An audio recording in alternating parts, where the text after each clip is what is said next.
ప్రజల మనిషి, నాకెంతో సన్నిహితుడు.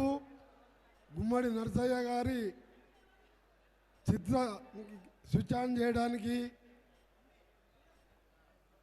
రావడం జరిగింది. ఈరోజు ఆయన గురించి నేను చెప్పే అవసరం లేదు. మీ ప్రాంతవాసిగా మీరే ఆయనని 5 సార్లు ఎమ్మెల్యేగా గెలిపించుకున్నారు. అలాంటి వారి వ్యక్తి కార్యక్రమం ఉన్నప్పుడు ఇదే రోజు 2 గంటలకు మా సీఎం ప్రోగ్రాం మా నల్గొండ జిల్లాలో ఉన్నది.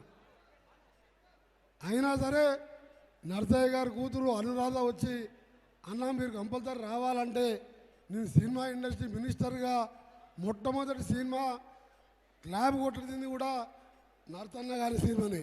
ఇప్పటి వరకు ఏ ఫంక్షన్కి పోలే, నేను సినిమా షూటింగ్కి పోలే, క్లాబ్ కొడతానికి పోలే.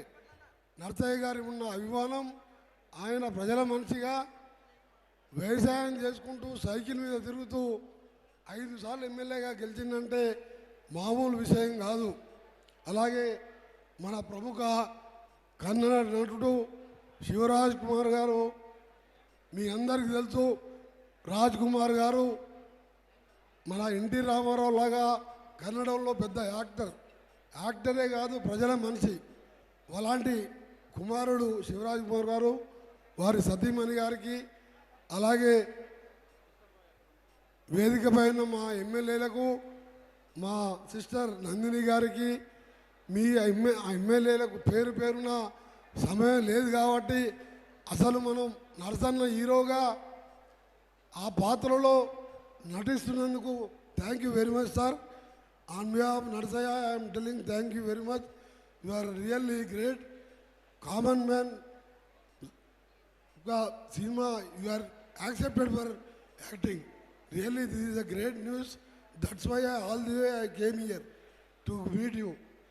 మీ అందరు కూడా నరసయ్య గారి జీవిత చరిత్ర చూసి కాబోయే సర్పంచులు కానీ, ఎమ్మెల్యేలు కానీ, ఎంపీలు కానీ, మంత్రులైనా, ప్రధానమంత్రి అయినా నరసయ్య స్ఫూర్తి తీసుకుంటే ఈ దేశం బాగుపడుతుంది, అవినీతి రూపుమారుతుంది.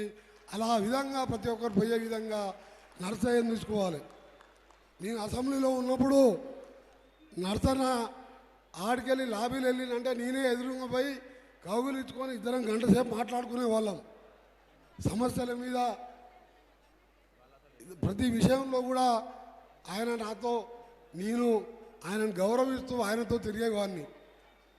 నేను ఇవాళ 5 సార్లు ఎమ్మెల్యేగా, ఒకసారి ఎంపీగా గెలిచినా నరసన్న దాంట్లో ఇంత కూడా లేదు. నేను ఆయన కంటే ఆయన ఒక పెద్ద మహోన్నత వ్యక్తి. ఆయన అలాంటి వ్యక్తి ఈరోజు నిన్న 100 ఏళ్ళు ఆరోగ్యంగా ఉండాలని, ఆ కుటుంబం అంతా చల్లగా ఉండాలని, 5 అన్నదమ్ములు, 10 ఎకరాల భూమి, మనిషికి 2 ఎకరాలలో వ్యవసాయం చేసుకుంటూ వచ్చిన జీతం పేదోళ్ళకు సహాయం చేస్తూ ఎమ్మెల్యే జీతాన్ని ఆ 2 ఎకరాల మీద వ్యవసాయం ఆయనే స్వయంగా చేసుకుంటూ ఆ కుటుంబాన్ని సాగించిందంటే ఇది మామూలు విషయం కాదు. అందుకనే ఆయన గురించి ఎంత మాట్లాడే అర్హత నాకు లేదు. ఎందుకంటే నేను 6 సార్లు గెలిచినా నరసన్న మీద ఎవరు కూడా పోటీకి రారు ఈ రాష్ట్రంలో, ఈ దేశంలో. అలాంటి నరసన్న గారికి ముఖ్యంగా ఇంత మహానటుడు ఆయన రోల్ చేసుకోవడం ఈయన కూడా మన శివరాజ్ కుమార్ గారు నిన్న ఖమ్మంలో ఉంటే మన నరసన్నపై కలుస్తా అంటే ఒక మాట అన్నాడంట శివరాజు గారు, దేవుడి దగ్గరికి మనం వెళ్ళాలి, దేవుడు మన దగ్గరికి వచ్చేది అని చెప్పి. అంటే మీరు అర్థం చేసుకోండి ఎలాంటి వ్యక్తి మీరు, అంత మంచి మనిషి. ఆ మాట అన్నాడంటే మామూలు విషయం కాదు. అందుకనే మీ అందరికీ కూడా మరొకసారి ఆయన ఇచ్చిన కార్యక్రమాలు మీ అందరికీ తెలుసు. ఇంకా సేవా కార్యక్రమాలు చేస్తున్నాడు. తప్పకుండా నా పూర్తి సహకారం ఉంటుందని, ముఖ్యంగా నాకెంతో క్లోజ్ ఫ్రెండ్ సురేష్ రెడ్డి నిర్మాత, నాకెప్పుడు రెగ్యులర్గా నేను ఎంపీగా ఉన్నా, ఎమ్మెల్యేగా ఉన్నా, మినిస్టర్గా ఉన్నా నాకెంతో సన్నిహితంగా ఉన్న సురేష్ రెడ్డి గారు, వాళ్ళ కుటుంబం అంతా కూడా నాకు చాలా దగ్గర ఫ్యామిలీ మెంబర్సు. వాళ్ళు సురేష్కి అదే చెప్పిన, ఇది ప్యాన్ ఇండియాలో ప్రధానమంత్రి గారు కూడా చూపించే ఏర్పాటు చేపిస్తాను. నేను సినిమాలు లేట్ అయినా సరే 2 మాసాల్లో కంప్లీట్ చేస్తానంటే 2 కాదు 4 మాసాలు టైం తీసుకో. దేశంలో అన్ని భాషల్లో కూడా ఈ సినిమా రిలీజ్ కావాలి.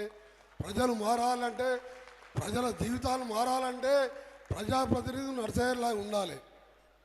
ఈరోజు ఒక్కసారి ఎమ్మెల్యే అయిందంటే మళ్ళీ జీవితాంతం సరిపోను వేల కోట్లు లక్షల కోట్లకు పోతున్న ఈ రోజులలో ఆయన సినిమా చూస్తారన్న కొద్దిగానే మార్పు వస్తుందని తెలియజేసుకుంటూ మీ అందరికీ నమస్కారాలు తెలియజేసుకుంటూ నరసన్న గారికి మరొకసారి మా ప్రత్యేకంగా వారికి ఆయనకు నమస్కారాలు తెలియజేసుకుంటూ మా సిస్టర్ నందిని కూడా ఫౌండేషన్ నడిపిస్తూ భర్త ఉప ముఖ్యమంత్రిగా సిఎల్పి లీడర్గా ప్రజల కోసం రాష్ట్రం అంతా పాదయాత్ర చేసిన మన్ను ఎండలో మా సిస్టర్ ఏమో ఇలా ఖమ్మం జిల్లాలో ఏ పేదవానికి ఆపద ఉన్నా ఆదుకుంటుంది.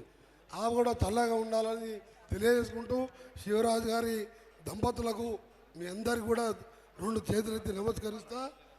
ఇది బలగం సినిమాను మించి, RRR సినిమాను మించి, బాహుబలి సినిమాను మించి అంతకంటే ఎక్కువ సక్సెస్ అవుతుంది. అది నాకు పూర్తిగా నమ్మకం ఉన్నదని చెప్పి తెలియజేసుకుంటూ సెలవు తీసుకుంటున్నా. నమస్తే.